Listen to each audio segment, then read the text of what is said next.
Welcome back to another Gaming Memories video, and here we are looking at a futuristic racer game known as Speed King Neo Kobe 2045. It's actually set a good few years into the future, and it kind of resembles the likes of the Wipeout series. If you've ever played the Wipeout games, you could probably be familiar with something like this here, as it has a similar type of concept. But again, this is based on a different type of view of the future. It's actually based in a more dark and dystopian type of future with a darkish kind of vibe. And there's also references in this game to other titles that were released by Konami at the time. One in particular that was only released in Japan, an adventure-based game known as Snatcher. Again, apparently that game has a massive following in Japan. It was only ever released on the Japanese market. It was never released in the US or the UK or Europe. But this game kind of resembles and is a similar kind of idea to that type of world. So there is a lot of references to that game pretty much here. But as you can see as well, as you're looking through it, it also, even though it has a dystopian type of feel to it and really dark in terms of the graphics, it's also got a Blade Runner-esque kind of reference to it as well. If you've ever watched any of the Blade Runner movies, they were also based on a similar kind of concept as well, like with the likes of floating kind of hovercraft type cars and really futuristic landscapes and environments. So essentially the premise of this game is basically around just more to the point racing. You've tracks that are literally set out within urban environments, and again you have to race to try and obviously win to progress. And if you've played the Wipeout series at all, you can see a lot of the familiarities in it in terms of actually how it plays. Now, from myself now, I didn't play this straight away when it first came out. I do remember actually when I used to go to the game shops. I remember when I used to go to Dublin. I used to go to Dublin a couple of times a year, and we go to the likes of Game and Electronics Boutique or any of the game stores that were around at that time. And you'd usually find versions of this game usually on the shelf, or like usually on the discounted shelf after a couple of months after the game was released. Now it did sell, but it wouldn't have sold greatly. So again, what used to always happen is you go in and you'd find a lot of these games usually in the bargain bins kind of, or the bargain shelves if you will. And I used to actually go in and because I was always into racing games, and I always liked the look of this game. It just looked very dark, and the way it looked, but I never actually went and bought it. Again, because usually when I was going to Dublin, you were always kind of had your eye on a particular type of game or a set of games, because again we'd always have like a budget of the amount of how much money we could actually spend. So you were always kind of going with the intention of buying one or two particular games. But again, if you happened to find something else that was relatively cheap that you knew you could afford, you'd throw that in as well. And 9 times out of 10, they were usually always good choices, because some of them were actually hidden gems, and some of them actually offered a lot of unique gameplay that you really wouldn't have expected to have been that good, because you'd be looking at it and you'd be like thinking to yourself, well, it's cheap, it's probably not that good. But then you get it and you're like, this is actually not bad, and it's actually way better than I actually thought, which was usually the case. But I will admit, I never got around to actually buying this game, but I was always intrigued to actually play it. It wasn't until later on in years, as when I started getting back into playing PlayStation 1 games and so forth, that I actually started to allow myself to try and play and experiment with other games. And this is the whole premise of this channel, is to explore games that I actually never got the chance to play over the years, and that I've always wanted to actually have a go at and just see what they're like.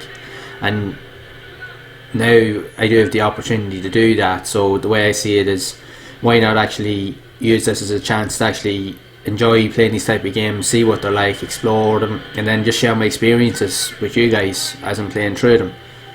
And that you can also share your own and see what you think of them too.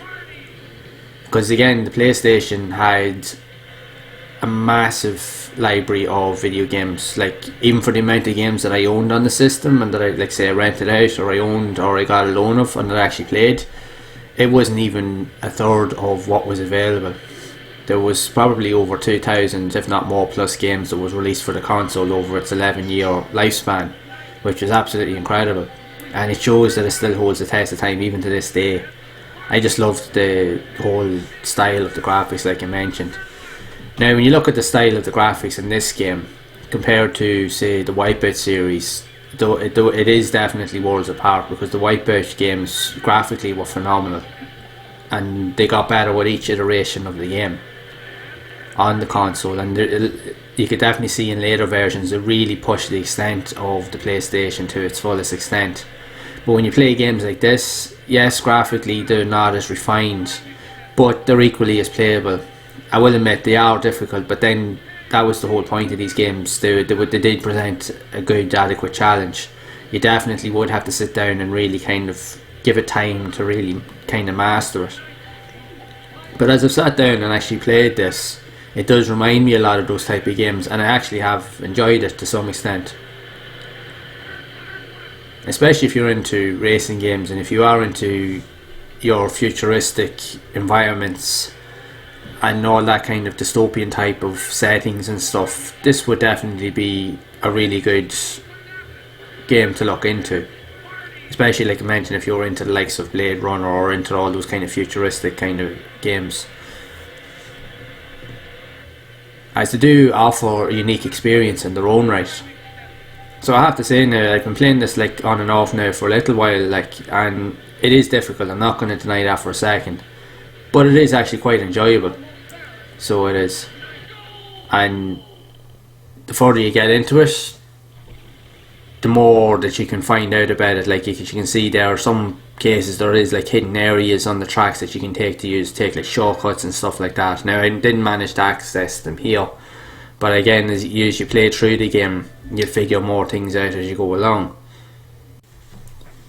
You have access to a certain number of tracks within the game, along with a number of ships that you can race with, and each have their own varying characteristics in terms of style, colouring, handling, statistics and so forth. Some will have better steering capabilities than others will have more acceleration or top speed. It all depends on your own preference. It kind of does relate back to when you've played other games, likes of even Wipeout, even car games, Ridge Racer and so forth. Every vehicle that you usually choose has some kind of unique kind of twist to it or statistic that actually either makes it better or kind of more difficult, depending on your style of play. But it's totally up to yourself, like how you want to play it. So as you can also see as well with these type of tracks, the further you actually go into it, the more difficult they actually become, because as you can see here, the tracks, there's a lot more bends and twists and intricate areas that you need to be aware of. And if you're not sure of what twists or turns are, you can make a lot of mistakes very quickly. As you can see there, I hit a wall because I didn't realise it was there. There is a map that shows you kind of the layout of the track, but sometimes it is still difficult to kind of see what's going on at any given time. But I suppose it's like one of those things, just the more you play the game, the easier it will get over time, because eventually you'll learn to adapt and literally just learn the track layout, and you'll be able to understand and know how to actually approach certain situations, corners, know what speed to take, when to brake and so forth. But again, like everything else with games like these, it takes practice. That's all it takes. It's not to say that it gets any easier, but it actually doesn't. But I have to say now, as playing this game here, it is very different compared to some other type of games that I have played. Yes, it does remind me of Wipeout and other type of futuristic racers that I have played, but I actually have enjoyed this now. I just like that whole kind of dark feeling and vibe to it, like I mentioned.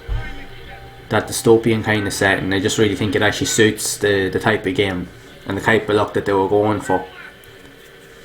And it kind of resembles how the PlayStation wanted to present itself at the time, because even from my first experience with the PlayStation, there was a lot of futuristic style of games, And I think that was probably the premise of the console as well, because they wanted to give that vibe that this is the future, this is the way things are going to go. So it kind of gave you a kind of somewhat of a vague look into how the future could possibly be. And with these games, it definitely allows your imagination to go wild with those ideas. But again, a lot of the ideas for these games would have all been gotten from somewhere, so it is good to see them actually being brought to light, and especially being allowed to play in these environments and actually enjoy them. So it's definitely worthwhile having a look into.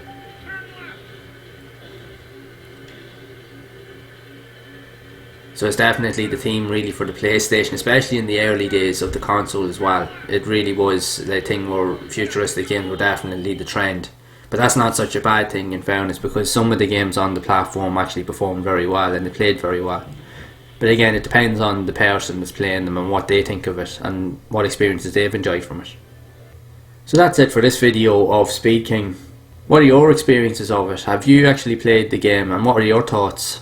Make sure to let me know down in the comments and share your stories with the game if you enjoyed it. So again, hopefully you've enjoyed this video, and if you have, make sure to leave a like on the video and also hit the subscribe button and hit the bell icon to be updated of future videos, as I will be sharing more videos like this and doing more reviews of games similar to this into the future.